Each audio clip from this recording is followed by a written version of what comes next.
Welcome. I'm Cheryl Whitman. Happy to have you here again. And today we are live. Hopefully the Wi-Fi will cooperate. Well, I'm the girl from Brooklyn who's going to teach you how to make money. And as a consultant for almost 30 years, we've been doing a lot of events, hundreds of events a month. So I look forward to sharing all of my knowledge with you today. The ultimate checklist is having a successful event on any budget with any amount of attendees. It's how you set it up and how you prepare for it. And that's what we're going to talk about today, is the execution. So I'm the CEO of Beautiful Forever, and I welcome all of your questions and all of your comments at all times. If you'd like to get in touch with me, you can always email me at cheryl@beautifulforever.com.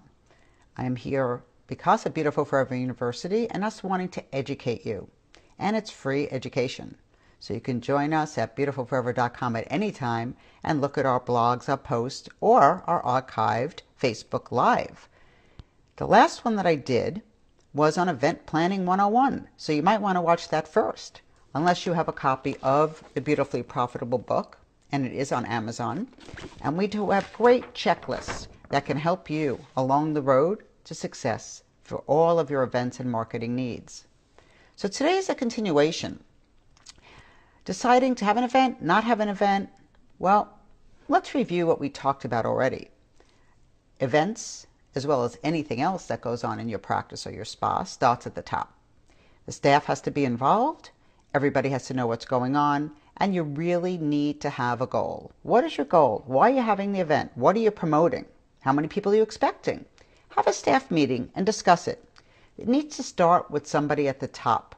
Then you identify who it is that's going to be your party planner, your event planner. You don't need to go hire somebody from the outside. It can easily be somebody who's in your practice. And that person has to take charge and be in charge of everybody else in the practice. So from there, we're able to start executing successful events. Now, the events could be monthly, they could be weekly, they could be quarterly, they could be annually. We're recommending, as consultants in the aesthetic wellness business, there's so many new things out there. There's so many hot topics. As a matter of fact, I just got back from ASPS last night in California. And the plastic surgeons were all talking about the hot topics. Obviously, the hot topics have a lot to do with body contouring and vaginal rejuvenation and new fillers coming out, and all that's really exciting. But how do they get the word out? How do they market? Their staff is overwhelmed. Hopefully they're not underpaid, but they're overwhelmed and they feel they already have enough to do. Why have an event? So the hot topics in the marketing, when I spoke to doctors personally in probably about 15 separate meetings, they all had the same thing to say. Their staff needs guidance, they need help, they need timelines, they need blueprints, and they really need guidance. And they'd love us to talk to their staff. So we're here, we're live, and we're here to answer your questions. So basically, we have to start with the ambassador or the person who's going to be in charge of your events. Where are you going to have your event? How many people do you want to have at your event? If they're small events, you can have them at your office. If they're a little bit larger, maybe you can open up your doors and put a tent outside. There's lots of ways to expand your own practice. I prefer, if you're promoting an event for your practice, whether it's a procedure or a product that you're promoting, that it be in your practice if it's possible. If not, a local hotel or restaurant has private rooms and you can rent one at a country club even. So the person who's in charge really has to go out and start searching. And if you're on a budget, they have to know what the budget is. And you need to work out a budget and a timeline to figure out when is the best time to have your event. And is it going to be an event to thank all of your loyal patients, or is it an event for everybody in the community? As an open house, grand opening, re-grand opening, we'll cover that in other times. But all of that information actually is in the Beautifully Profitable book on how to have a grand opening or a re-grand opening. And those usually take a little bit more planning. So the larger events, we're looking at, we'll say 60 to 90 days out to start to get your invitations out. For a smaller event, we start planning 60 days before, but the invitations don't have to go out for 30 days before. Some events we plan in a week's or 10 days notice, and they're very successful. So it's how you communicate, that you have your email list, or if you're doing a mailer and you're going to send out an invitation, which is nice, by the way, because we're getting less and less invitations in the mail. Notice your mailbox. We have a lot of emails that we don't have time to read, or they could get deleted by accident, or we save them and forget to go back to them. But if it comes in the mail and it's a pretty invitation, you might think twice about RSVPing. But one of the things that I always say is to make sure there's limited seating, because you don't want people just showing up at the last minute, even though they're always welcome. And you do want them to bring their friends.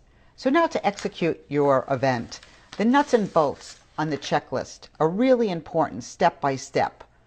And so you really want to look at your theme. Is there going to be a theme? Well, is it a holiday? Are you doing a special event for a special season? Well, you have to decide on that, if it's a holiday or not, and what is the purpose of the event. That's important to know. The time, the date, what works best for many of your practices. And, well, for many of our practices anyway. Many of our practices, we're seeing that daytime, lunch, and after work are the two best times. Most people haven't ventured into the daytime, we'll call it lunch and learn, or woman's tea, but really, they're getting excellent RSVPs. And a lot of people showing up, especially the mommy makeover group or the soccer moms who can't get out at night. Or there's people in communities where the weather is not good and they don't want to go out at night. So you might want to try doing an afternoon event, and please leave me a comment and let me know how your event went. If you have questions about your event, or if you do have an afternoon event, how did it go? I'm curious to hear your results. We do have a white paper on events that we did, and they're real numbers. Beautifulforever.com has the white paper that we showed you how you can make $20,000 to $50,000 in a couple of hours if the event is executed properly and if you close that night of the event with special event pricing. So there's lots of little tricks, but nothing is rocket science. And it should be very easy for you and your staff to follow our blueprint. Once you understand how to have a successful event, then you could do multiple other events. You could do 2 events in a day, since everybody's going to be dressed up, hopefully in some sort of nice outfit with a name tag that they're identifiable as somebody who's working in your office. But we don't want the staff to feel overwhelmed. We really want them to feel that this is an event. It's a way to bring in maybe new patients, maybe lots of money, and let them know that they could start small. You do not have to start very large. I had a conversation with a doctor in Colorado last week, and their concern was the staff, was the size, and what do we do? So my suggestion, again, is let's take baby steps. Let's start very, very slowly. Look at the Beautifully Profitable book. It will help you. It'll guide you. I have articles on my website, and you can always email me. I am very available. So basically, your staff has to buy in. Now they're bought in, and you know you're having the event, you know what your goals are, you know why you're having it, where you're having it, and you want to make money. So we want to figure out how we're going to keep everybody happy and make it a party, but yet make it very educational. If anybody knows me, they know Cheryl Whitman, Beautiful Forever, education. I'm all about education. The book, Beautifully Profitable, is in its 5th edition. We keep adding new, up-to-date information. And my first book, Medical Spa Success System, which was then Aesthetic Success System, we're actually rewriting now on how to set up a successful practice. And it's also sold to hundreds of doctors who are in practice for dozens of years. So everybody needs help and guidance and blueprints. So the key points to follow for success. Get your pencil and paper ready, or start typing if you type very quickly. But success happens by intention, not by accident. And that's a quote in my book, and Lindsay said, that's a great quote to use today in your Facebook Live. So I did, and I'm giving her credit for it. But it is in the book. So think about it. Success happens by intention. That means we have to plan. It doesn't just happen by accident. So if you see competitors having successful events and your events are not as successful, we need to take a good look at that. Maybe we need to do a mystery shop, a mystery call. Maybe we need to come in and do an assessment of what's going on in your practice. Maybe you don't have the right staff. I don't know. We're not there. But look at your past performances and let those numbers talk for themselves. Sit down and talk to the staff and find out what happened in the past and what's happening now moving forward. So if there's an event planner needed, get one. If there's somebody on staff, there should be, have them be your event planner. And you want to send out press releases, you want to get the word out in the community. I am happy if you get a small turnout. As long as the marketing was great and everybody in the community now knows that you have Thermi machine or that you have the new 4th generation stem cell skincare product line that you're promoting. And so you want to relate the event to maybe a theme or a time of year, and you want to have samples out, you want to show demos, and you want to have questions and answers. You also want to do an educational, going back to my education background, you want an educational event, which means that what you really want to do is you want to have a presentation. But don't have your presentation longer than 10 or 15 minutes and leave a lot of time for questions and answers and consults. And make sure the staff is prepared to do consults. The rooms are prepared. So depending on the size of the event, let's say now the event is a mid-size event. It's not focusing on one small VIP event and one procedure or product line. So you want to have multiple. Okay, great. But the entire office has to be set up. Each room should have a different vendor if that's what you're choosing to do. The vendor should help you to prepare for the event and physically be there to help talk and answer questions. Each room could be set up with a different event. So now people are walking through the door. You want to make sure that they know what's going on. You want to make sure you capture their information and they have a name tag, even with a first name. And they get a tour of your facility. And they get to look around, have a drink, have a snack. But, I mean, are you really a catering facility that you want to make a whole sit-down dinner? It's not necessary. I have some doctors that do that, but it really is not necessary. If you want to put together a small group as a thank you, because they're very loyal patients to you, a VIP group, and do a dinner around the holiday season or before the major holidays, that's okay, but it's not necessary. A thank you note from you handwritten is worth so much more. And how many of you out there are really writing thank you notes when somebody refers somebody to you? Well, it's something you should think about. Or sending flowers on the day of somebody's birthday. Those small things are so important to us women. And talking about what women want, we have other Facebook Live and other articles on that. So the theme is patient education. So we're educating the patient. So whether it's in your office, in a hotel, in a restaurant, it's all the same planning. So we're going to execute, we're going to have a plan, we're going to have a timeline. We're going to start with a 60-day jumpstart program. If it's a much larger program, you could start a little bit further out. If you don't have 60 days, try it out anyway. Baby steps. Let's start with a small event. So the date and time, make sure it's convenient for your patients or your clients. The location, where is it? Is it convenient? Is there a lot of traffic? Is the parking easy? When it comes to the big cities, the parking and the traffic is usually a problem. So you really have to know your demographics and know your location. You want somebody who is going to introduce you and introduce you to the community, and the staff members can absolutely help you do that with posters and flyers and banners and invitations, whether you want to mail them out, whether you want to e-blast them out, save the dates, invitations, but somebody needs to call and make sure that people are going to show up, and maybe even invite a friend if there's still some room. But always remember, we need a call to action.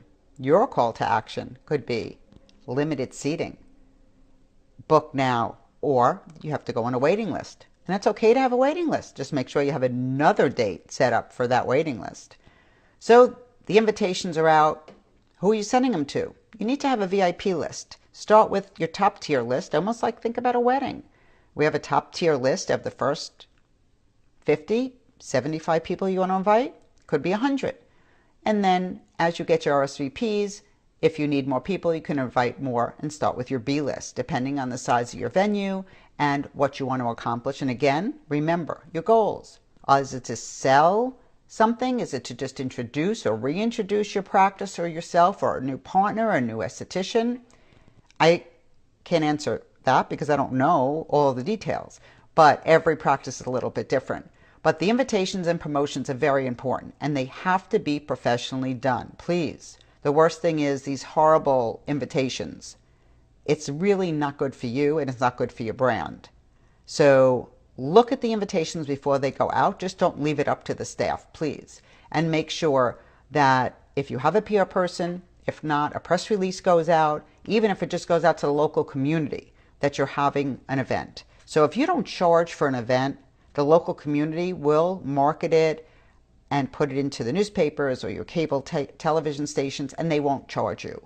So it is a great way to get the word out. If you have somebody who's popular in charities and organizations, ask them if they could send out or give you a list to send out invitations to. So now we're going to start with, okay, we have to make the office look even prettier than it might be. So we want to add some flowers. Maybe you want to clean up the shelves of your retail items. And you want some background music, and you want some food. I'll say wine and either desserts or wine and hors d'oeuvres, depending on the time of the day. If it's a woman's tea lunchtime, well, a woman's tea is easy. Little sandwiches and tea is healthy and great. So come up with some healthy snacks, by the way. I really don't like when I go to some of the events and everything is fried or it's real greasy. Have it real easy. You know, you could pick it up and just eat it. So we have your flowers covered, we have your snacks covered, and your professional invitation or save the date needs to go out in time for people to RSVP. Have them RSVP back to one person. You don't want people RSVPing back to several different people because things will get lost throughout the office. So the entertainment, well, the entertainment's going to be the doctor, the providers, and they're going to be giving an educational talk. And again, keep it short, keep it sweet, keep it to the point, and then have your questions and answers. There needs to be gifts and handouts. There needs to be a raffle when people check in, so they wind up staying to the end for the raffle. So you're going to promote people staying to the end. You're going to promote a raffle, promote a drawing, and make sure you have a goodie bag for everybody. Women love to leave with gifts. Not a whole bunch of little tiny things, but it's nice to have some substantial gifts in there. And a gift card is always great. So loyal patients could give it to a friend, or they could book that night and get even more off. So that's something for you to figure out. Your event menu that should be handed out so they know what is going on, what is being promoted, and what the prices are, and how much are they saving. It's much better to do it in dollar amounts than in percentages. Because if you say, oh, 10% off, 20% off, they might think they just read an article or an ad that your next door neighbor or one of your competitors has 50% off. So have a dollar amount. It really is much more important to a woman to see a dollar amount. Oh my God, I'm going to save $500 tonight if I book. I have to book. So that's what you want. You want to get people excited, and you want to give them an offer that they can't refuse. Kind of, sort of. So as a girl from Brooklyn who's teaching you how to make money, and then I start talking about an offer you can't refuse, don't get nervous. But we're going to have the doctors, you're going to be the entertainers for the night, and have your staff there. If there's a representative from the company that's helping you with your equipment or your product, make sure that they're there. And pre-event time, you need to run through, even the morning of the event, you need to run through the office, make sure everything is in place, and make sure that everybody knows where they're going to be situated. So now we talk about the check-in area, and everybody's checking in and you're getting all their information. Then we're talking about having a tour of your facility, maybe answering questions as the person gets a tour, or do tours in groups of 3 or 5, depending on how many people are coming to your event. Have everybody geared to getting a drink or something to eat, and have the goodie bags waiting on their seats. It often helps women to want to sit down and get a seat, so they make sure that they get a goodie bag. And This way there's less networking if it's an event that's educational and you really want people's attention and you don't want to be there for 3-4 hours. We do a practice that do have a half a day or a full day of open house and people coming in and out. Okay, it works some of the time, but it's a lot of hours, a lot of manpower. And we can get the same thing done, honestly, in either 2 1.5-hour sessions or 1.5-hour session. It doesn't make it better because you're open all day. Does it make it more efficient for people who can't get in at certain times? Of course, but you can always offer free consultations. So now everybody is ready and everybody has a very positive mindset. So there needs to be some incentive maybe for the staff that you'll take them for a staff dinner or you'll get them spa gift certificates if everything goes as good as planned. So that's what we're looking for. We're looking for everybody to reach their goal and be happy and have a very positive mindset. So how do you check your customers out? Was a question, and it was a really good question, and I promised I was going to talk about it this week during your event. Do you have designated people who are registering and checking people out? Do you use the square to be able to take deposits? I find at the end of the event, everybody is standing in the front of the checkout line and people are waiting in line. And what do we hate? We don't like to wait, especially if it's a cash business. We don't want chaos. We want it to be very, very flawless and seamless. And we want to feel special. Not that we're one of many. So I thank Diane Caldwell Foster for asking the question, and it was a good one.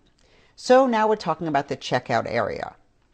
Well, depending on your situation, my suggestion is you add extra manpower behind the desk, in front of the desk, set up small tables on the side. You might need an extra iPads or computers, and you should have a list of when you're available or the providers are available to do the procedures that you're selling that night.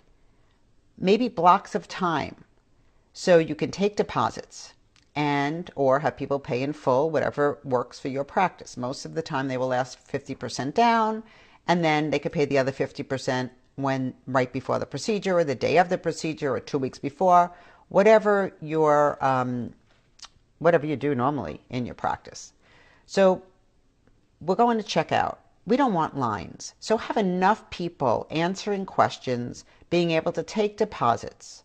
The worst case scenario is you take down names, you take a deposit, and you get back to them the following day, find out the best way to communicate with them. And for some people like myself, it's text messages because we're busy all day running around and working hard.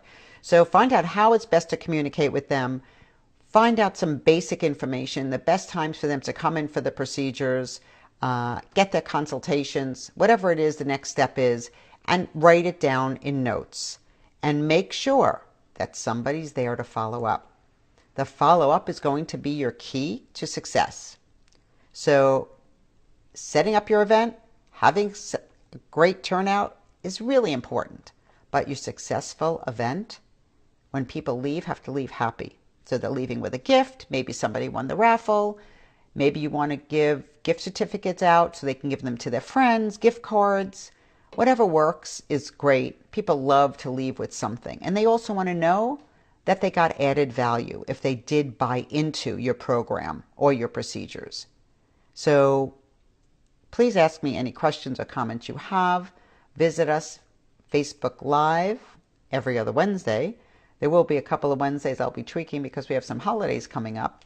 And anything that you want to learn about events, I'm happy to answer you. Or Beautifully Profitable book on Amazon can answer all of your questions. And you could reference a page. In the appendix, we have lots of information, even a calendar of possible events and scheduling events and the step-by-step procedures of an event. One of the things I often say is, okay, now you've had your event.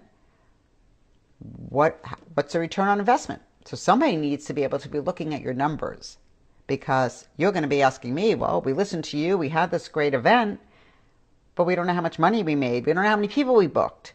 Sometimes it does take a week or two to put it together because not everybody's going to pay the night of the event.